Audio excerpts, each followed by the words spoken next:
এটা মানে সুন্দরবনের বাকি ইকোলজিক্যাল যা কন্ট্রিবিউশন আছে সেটা তো বলাই বাহু, সেটা আমাদের ডায়ালগেও আছে। সুন্দরবন যদি ওই জায়গায় না থাকতো আমরা কেউই বোধহয় সামুদ্রিক বা অন্যান্য বিপদ থেকে মুক্ত থাকতাম। কিন্তু সেখানে গিয়ে শুটিং করাটা আমার মনে হয় একটা বাড়তি দায়িত্বের জায়গাও ছিল, কারণ আমরা গোটা টিম আমরা কখনোই চাইনি যে ওখানকার ইকোলজিক্যাল ব্যালেন্স কোনোভাবে আমরা নষ্ট করি, বা ওখানে যারা থাকেন এবং ওখানকার যে পশু পাখি আছে কোনোভাবে আমরা সেই বিপদের মধ্যে, রিস্কের মধ্যে বা ডিস্টার্বেন্সের মধ্যে যেতে চাইনি। সেই ব্যাপারে আমাদের টিম একটা এক্সেলেন্ট জব, কেন এতটাই পরিকল্পনা মাফিক কাজ হয়েছে যে অ্যাকচুয়ালি আউটডোরে যতটা কাজ হওয়ার কথা ছিল আমরা তার থেকে বেশি, থ্যাঙ্কফুলি না, বিশ্বাস করুন আমাদের গোটা টিমের কেউ আমরা বাঘের দেখা সেটা চাইনি, কারণ আমরা তো বাঘ দেখতে চাইনি। তো এটাও বুঝতে হবে আমাদের কাজটা ছিল শুটিং করা, এবং আবারও বলছি আমরা কোনো রকম ডিস্টার্বেন্স ওখানে ক্রিয়েট করতে চাইনি। এবং যে প্ল্যানটা করা হয়েছিল, এ জয়দীপদা ছিল যেটি ওই অঞ্চল নিয়ে প্রচুর কাজ করেছে জানি, এবং ওখানকার যে টিম, যেটা সায়নেও তার টিম ছিল, তারা ন্যাশনাল জিওগ্রাফিক ডকুমেন্টারিও যদি হয় তারা ওই কাজের দায়িত্বও থাকে। সো দে অলসো, তো ওরা প্রথমেই বলেছিল যে এই জায়গাগুলো কিন্তু কোনোভাবেই যাবে। সো আমার মনে হয় এই প্ল্যানিংটার খুব দরকার ছিল। আর বিশেষ করে কেউ আমরা চাইনি মানে বাঘের দেখা পাই, সেটা হলো তো আলাদা করে বেড়াতে যেতে হবে, সেটা তো অন্য উদ্দেশ্যে। একদমই ধারাবাহিকতাটা বজায় রাখা, ফ্র্যাঞ্চাইজি ছবি যখন হয় তখন সেটা মাথায় রাখতেই হয় যে এই চরিত্রটা মানুষ ইতিমধ্যেই চেনেন, জানেন। তিনটি চরিত্রের ক্ষেত্রেই বলছি, তারা জানেন যে কখন কি বলে, কিভাবে তার বডি ল্যাঙ্গুয়েজ চেঞ্জ হয়। কিন্তু আমি যদি সেই একই জিনিস একইভাবে করে যাই তাহলে মানুষের মনে হবে নতুন কি পেলাম। কাজেই নতুনত্ব রাখতে হবে, কিন্তু কাঠামোটা হলো সেটা একই থাকবে।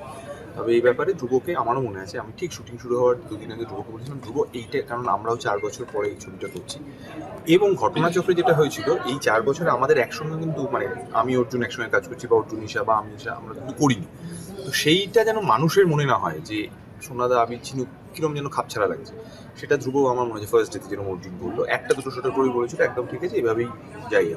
আমরা একটা রিহার্সাল ওয়ার্কশপ প্রত্যেকবার করি, এবারও করেছিলাম। তবে সেটা অনেকটাই বেশি যে একসঙ্গে বসে আবার আমরা শুটিংয়ের আগে থেকে শুটিংয়ের মেজাজটা করবো, সেই কারণে আমার মনে হয় এই ছবিতে আমার অর্জুন এবং ঈশা আমাদের যে নিজেদের মধ্যে ইকুয়েশনটা আছে সেটাও খুব হেল্প করে পর্দায় সোনাদা আবিল্লালের জিরু করে। হ্যাঁ, মানে অনেক ছোটবেলায় বেড়াতে গেছি, আবার বহু বছরের গ্যাপের পরে আবার গেলাম, শুটিং প্রথমবার করলাম। তো ওখানে একটু নস্টালজিকও লাগলো, ছোটবেলায় সেই লঞ্চে করে মা বাবার সাথে বাকিদের সঙ্গে ঘোরা হয়েছিল, আবার সেটা এবারে আবিদ্যা বাকিদের সঙ্গে হলো। তো অবশ্যই চ্যালেঞ্জিং, ওটা এমন একটা ট্রেন, এমন নিয়ম মেনে চলতে হয়, কিন্তু খুবই ভালো প্ল্যানিং আমাদের টিমের। তো যেটা হয়েছে কাজটা স্মুথলি হয়েছে, যেরকম আবিদ্যা বলল দরকারের চেয়ে বেশি ফুটেজও পাওয়া হয়েছে। এবং হ্যাঁ, মানে শুধু বাঘ তো আকর্ষণ, অবশ্যই এটা গর্বের জায়গা, রয়্যাল বেঙ্গল টাইগার আমাদের মানে ইনার ব্যাকইয়ার্ড যাকে মাঝে মাঝে বলা হয় আর কি। কিন্তু তাছাড়াও বিউটি অফ সুন্দরবন, চ্যালেঞ্জ তো আছেই। এটা এক্ষেত্রে একটা কনসিস্টেন্সি মেনটেন করার ব্যাপার আছে, যেটা থ্যাঙ্কফুলি ধ্রুবদা প্রথম দিন থেকেই পেয়ে গেছিলেন, যেটা নিয়ে ধ্রুবদা একটু চিন্তিত ছিলেন। কিন্তু প্রথম কয়েকটা শট দেখার পরে আর কি নিজেই বললেন মনে হচ্ছে আগের ছবিটা গতকালই শেষ হয়েছে এরকম। তো সেটা খুবই বড় কমপ্লিমেন্ট। অবশ্যই প্রত্যেক চরিত্রই চ্যালেঞ্জিং, নতুন করে আসা হোক, কারণ এই ক্ষেত্রেও চরিত্রগুলোতে ইভলভ করছে, সেগুলোকে যতটা সাটলি তুলে ধরা। পুনাতে যখন আমরা থাকতাম তখন এমন কোনো উইকেন্ড থাকতো না যখন ঘুরতে যেতাম না, যেমন আমি গাড়ি চালাতে ভালোবাসি যেহেতু। কলকাতা আসার পর সেটা নিঃসন্দেহে একটু কমেছে, বিগত 2-3 বছরে সেটা সত্যিই খুব কমেছে। মানে হয়তো খানিকটা কাজের চাপই, আমিও অপেক্ষায় আছি এগুলো একটুখানি রিলিজ হয়ে গেলে। কিন্তু সমস্যাটা হচ্ছে যে আমার সিনেমাতে তো আমি কোনোদিন বাংলার ভৌগোলিক মানচিত্রের বাইরে বেরো, সবসময় বলি আমার সিনেমা মানে বাংলা ট্রাভেল। পশ্চিমবঙ্গ যে কি অপূর্ব, যে কি চূড়ান্ত ডাইভার্সিটি, এবং সারা দেশের মধ্যে যে অন্যতম শ্রেষ্ঠ একটা স্টেট এটা ঘোরার জন্য আমি আমার প্রতিটি ছবিতে সেটা বারে বারে দর্শকের কাছে নিয়ে আসার চেষ্টা করি। কি মানে আমাদের বাড়ির থেকে 3-3.5 ঘন্টার ডিস্টেন্সে সুন্দরবন যারা যাননি প্লিজ ঘুরে আসুন। মানে সারা পৃথিবীর একটা বিষয় যে কি অপূর্ব জায়গা। আমরা সুন্দরবন শুট করতে গিয়ে যে কি আনন্দ পেয়েছি কল্পনা করা যায়। যাবেন, অপূর্ব বোটে ঘুরবেন, দারুণ শোয়ার জায়গা, আড্ডা মারার ব্যবস্থা করা আছে আজকালকার বোটগুলোতে, খাওয়া দাওয়া যে কি ভালো কি বলবো। মানে যারা যাননি এবং যারা গেছেন আবার যান, খুব ভালো। আমি ওই সাদা পাতায় যখন প্রথম শব্দটা লিখতে বসি প্রথমেই ভাবি যে এমন কি করব যেটা আমার নিজেরই ভেবে মনে হয় যে আচ্ছা এটা পারবো তো করতে। এবং সেটা যদি একটা আসলে কি জানো তো, এখন তো ওটিটি আর সিনেমাটা খুব সুন্দর সেগ্রিগেশন হয়ে গেছে।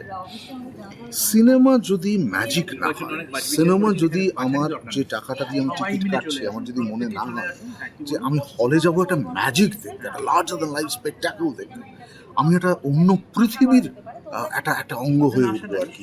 আর 2 ঘন্টা 2.5 ঘন্টা 3 ঘন্টার জন্য নিজের জীবনের সমস্ত কিছু ভুলে গিয়ে I'll just be part of that miracle, that wonder.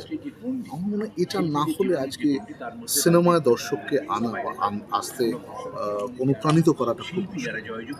আমি আমি আমার নিজের ছবিতে বারবার চেষ্টা করি যাতে ছোট বড় সবাই সিনেমা হলে এসে একটা খুব ভালো লাগছে, কারণ 23শে জানুয়ারি যখন ছবিটা রিলিজ করে, অবশ্যই আপনারা জানেন এই ছবিটা আমাদের চতুর্থ কাকাবাবু, এবং এই মুহূর্তে আমার সঙ্গে আমার পরিচালক নেই, সন্তু নেই, একটু কাজে বেরিয়ে গেছে, বাট আমরা একটু আগে সবাই মিলে একটু আনন্দ করলাম। এবং এর একটি ছবি আসছে, সোনাদা, আবির, ঝিনুক, তারা আসছে। এটাও একটা বাচ্চাদের ছবি এবং ফ্যামিলি ছবি। আমরা যখন রিলিজ করেছিলাম, এবং আমাদের চন্দ্রাশিস রায় তার বড় স্ক্রিনের এটা প্রথম ছবি, এবং ছবিটা প্রথম দিন থেকে মানুষ দেখতে শুরু করেছে। এখন আমি বলতে পারবো না যে সত্যি করে ছবিটা কতদিন চলবে, কারণ প্রচুর জায়গায় ছবিটা এখনো চলছে, এবং আমার কারণে মন বলছে যে দুটো একসাথে ছবি চলবে বলে মনে হচ্ছে আমার।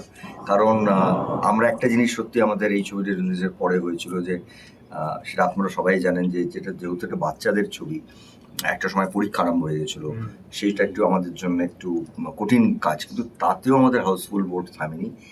আমরা চেষ্টা করবো একটু গুটি গুটি পায়ে গরমের এই ছুটিতেও কাকাবাবুকে রাখতে। যারা যারা কাকাবাবুর ফ্যান তারা সেই গরমের ছুটিটা পড়বে, তখন এসে কাকাবাবুদের সন্তুকে দেখবে।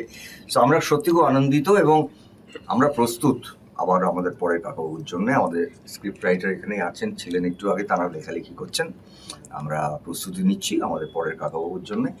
আর কাকাবাবুকে যে মানুষজন এত ভালোবাসেন, এবং সব জেনারেশন, মানে আমি কোনো একটা পার্টিকুলার জেনারেশন বলবো না, তারা যে এতটা ভালোবাসেন কাকাবাবু, সন্তুকে, এবং অবভিয়াসলি আমাকে বলতেই হবে সুনীলদার এটা অসাধারণ একটা সৃষ্টি, যার উপর ভর করে আমরা এই কাজগুলো পরপর করে যাচ্ছি। আর আমি ব্যক্তিগতভাবে সবচেয়ে খুশি যে আমি অনেক রকম চরিত্র করেছি, স্বাভাবিক। এই একটা চরিত্র করতে আমি খুব আনন্দ পাই, কারণ বাচ্চারা দেখে, বাচ্চাদের জন্য আমি খুব আনন্দিত, মানে ফিল করি যে তারা আমাকে আর প্রসেনজিৎ বলে না। বেঞ্চমার্ক আসলে আমরা তৈরি করতে পারি না, এটা দর্শক করেন, এবং আমার ধারণা যদি সিনসিয়ারলি একটা ছবি করা যায়, এবং এই সিনসিয়ারিটিটা শুধুমাত্র পরিচালক না, এন্টার টিম বলতে আবার কিন্তু শুধুমাত্র অভিনেতারা নয়, আর্টিস্ট, টেকনিশিয়ানস, তারপর ছবিটা যখন পোস্ট প্রোডাকশনে যায় তাদের একটা কন্ট্রিবিউশন, তারপর যখন ছবিটা রিলিজে আসে তখন তাদের মার্কেটিং, পিআর টিম, এই পুরো যৌথ জায়গাটা যদি একটাই কথা বলবো, অনেস্টি থাকে না, দর্শকরা না হলে বসে আমার এই প্রায় 400-র উপর ছবির দর্শক সিটে বসে বুঝতে পারেন যে এরা না ছবিটা খুব অনেস্টি নিয়ে বানিয়েছে, বিশ্বাস নিয়ে বানিয়েছে। এইটা ছবি দেখলেই বোঝা যায়। তাই জন্য আমার মনে হয় আমাদের বাংলা ছবির পরবর্তীকালে আরো ভালো ভালো ছবি আসছে। এই বছরটা আমি মনে করি, এবং মনে করি না, আমার বিশ্বাস যে এই বছরটা আমাদের বাংলা ছবি খুব ভালো, খুব। আমাকে কিছু অনেস্টলি জিজ্ঞেস করো কোন ছবি চলেছে বা চলেনি, আমি ইম্পর্টেন্ট না, কারণ সবাই মিলে একটা ছবি যখন বানায় না, তারা সবাই ভেবে চলেন যে এটা আমার ছবিটা সবাই দেখবেন। কোনোটা দেখেন, কোনোটা দেখেন না, এবং আমি সবচেয়ে মনে করি যেটা দেখেন না তার ইমিডিয়েটলি কাজ হচ্ছে পরেরটা আরো বেটার করা, কারণ কোথাও আমার অঙ্কতে ভুল হয়েছে। আর কাকাবাবুর ক্ষেত্রে অবভিয়াসলি আমি বলছি একটা নিশ্চয়ই অডিয়েন্স আছে, কিন্তু এটাও বুঝতে হবে যখন কাকাবাবু আমরা তৈরি করেছি প্রথম, তার সেই সময় যারা 10-12 বছরের বয়স ছিল, তারাই কিন্তু এই 18 বছরে তারা কিন্তু এখন 25-26 হয়ে গেছে। আমরা এই যে এই প্রথম কাকাবাবু দেখেছিল কখন বয়স 13-14, এখনো মানে আমাদের নায়ক হয়ে গেছে। তো আমার বক্তব্য হচ্ছে এই জেনারেশনকে টার্গেট করা, সেটা বোধহয় আমরা এই পুরো টিম, কাকাবাবুর টিম আমরা করতে পেরেছি। এখন কিন্তু মানুষজন, আপনারা দেখেছেন স্কুলে গিয়ে কিভাবে সাড়া পেয়েছে, আমরা তো সবাই দেখেছেন, এরা কিন্তু ওই কাকাবাবুটাকে দেখেনি যখন আমরা প্রথম কাকাবাবুটা করেছি। নতুন অডিয়েন্স তৈরি করাটা না, আমাকে অনেকেই প্রশ্ন করেন যে আপনি লাইফে কি চান। আমি কিচ্ছু চাই না, প্রতিদিন আমার যদি একটা দর্শক নতুন তৈরি হয় এটা আমার চাইছি, আমি এই লড়াইটা ওটা করে যাই। সেটা একটা বাচ্চা হতে পারে, বড় কেউ হতে পারে, নতুন একটি দর্শক প্রতিদিন তৈরি করা, এটাই আমার বেসিক্যালি মনে হয় ফার্স্ট অ্যান্ড ফরমোস্ট, যেটা মানে আমি যবে থেকে সিনেমা কাজ করা শুরু করেছি তবে থেকে আমার যেটা মনে হয় যে অনেস্টি, যেটা দাদা বারবার বলছে যে অনেস্টি, সেটা প্রতিফলন হয় স্ক্রিনের উপর। যদি কেউ ডিসঅনেস্ট হয়ে বা কেউ আধার ঠাপছাড়াভাবে মন থেকে একটা ছবি বানায়, সেটাও প্রতিফলন হয়, অনেস্টিটা বোঝা যায়। আর দ্বিতীয় হচ্ছে গিয়ে সিনেমা তো একটা কমিউনিটি ওয়াচ। আজকে আমি বাড়িতে বসে নেটফ্লিক্স দেখছি, আমি একা দেখছি বা আমি দুটো মানুষ বসে দেখছি, ম্যাজিক আলাদা। কিন্তু সিনেমা আজকে যখন কোনো একটা হাসির সিন হচ্ছে, একটা 700-800 লোকের একসাথে হাসার যে মানে কি বলবো ভাইব্রেশনটা, সেইটা যদি কোনো গল্প বা একটা অ্যাকশন সিকোয়েন্স, একটা গাছ, আগে কাকাবাবু যখন ইন্ডিয়ান মিউজিয়ামে মারপিট করছে তখন আমরা ফিল করেছি যে সারা হলে একটা গাছ হচ্ছে যে যখন ক্রাচ দিয়ে মারছে। তো এই যে কমিউনিটি যে মানে একসাথে বসে একটা জিনিস এনজয় করছে, এটা যদি কোনো গল্প, সেটা সাহিত্য হতে পারে, অরিজিনাল গল্প হতে পারে, এইগুলো যদি থাকে তাহলে আমার মনে হয় মানুষ মানে দেখবে, মানে প্রচণ্ডভাবে সিনেমা দেখবে। কারণ সিনেমা তো একটা এক্সপিরিয়েন্স, এটা কোনোদিনও বাড়িতে বসে বা মোবাইলের ফোনে দেখা যায় না, এই সারাউন্ড সাউন্ড বা এত বড় স্ক্রিন। তো অনেস্টি অ্যান্ড রুটেড গল্প, আমাদের বাঙালিদের গল্প বলাটা খুব প্রয়োজন আমার এখন মনে হয়।